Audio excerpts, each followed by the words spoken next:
যেতিয়া পঞ্চায়ত নিৰ্বাচন হ'ব, একাদশমান শ্ৰেণীৰ 3খন পৰীক্ষাৰ যি প্ৰশ্ন কাকত ফাদিল হৈছিল তাৰো আমি পৰীক্ষা পাতিব লাগিব। পৰহি দিনাখন মই 29 তাৰিখে মই দুধনৈত গৈছিলোঁ।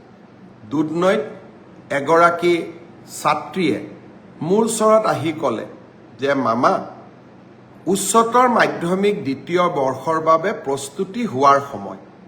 এতিয়া যদি আমি একাদশমান শ্ৰেণীৰ পৰীক্ষাটোলৈ চিন্তা কৰি থাকোঁ, আমাৰ হায়াৰ ছেকেণ্ডাৰী দিবৰ বাবে আমি মাত্ৰ 8 মাহ মানেহে পাম।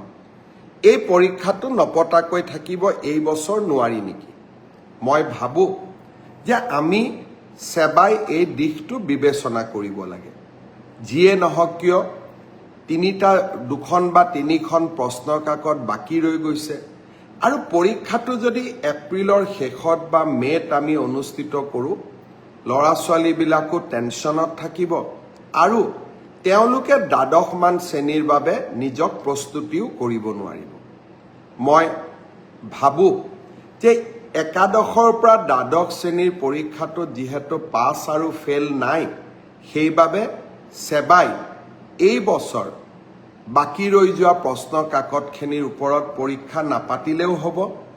অহা বছৰ আমি একাদশমান শ্ৰেণীৰ পৰীক্ষাটো কেনেকৈ কঠোৰভাৱে নিয়ন্ত্ৰিতভাৱে পাতিব পাৰোঁ তাৰ বিষয়ে আমি আলোচনা কৰিম আৰু যিসকলে প্ৰশ্ন কাকত ফাদিল কৰিলে তেওঁলোককো আমি কঠোৰ শাস্তি দিম। কিন্তু কোনোবা 2-এজন দুৰ্বৃত্তৰ বাবে গোটেই ছাত্ৰ ছাত্ৰী সমাজখন তেওঁলোকে টেনশ্যনত কিয় থাকিব লাগে? তাৰ যুক্তিও নাই। আনহাতে পঞ্চায়ত নিৰ্বাচন অনুষ্ঠিত হ'ব। মে' মাহত আমি পৰীক্ষা পাতিলে ল'ৰা ছোৱালীবিলাকে দ্বাদশমান শ্ৰেণীৰ বাবে কেতিয়া প্ৰস্তুতি কৰিব?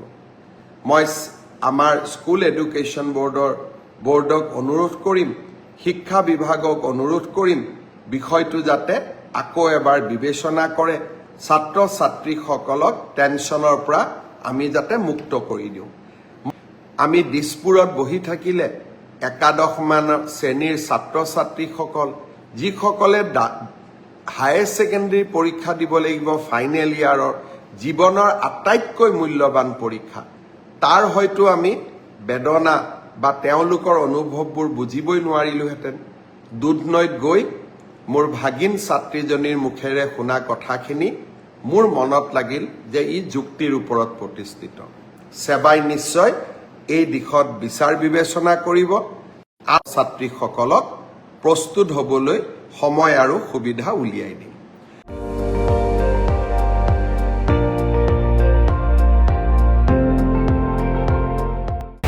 আপুনি চাই আছে ND24, সৰ্বশ্ৰেষ্ঠ নহয় সৰ্বোত্তমৰ দৌৰ।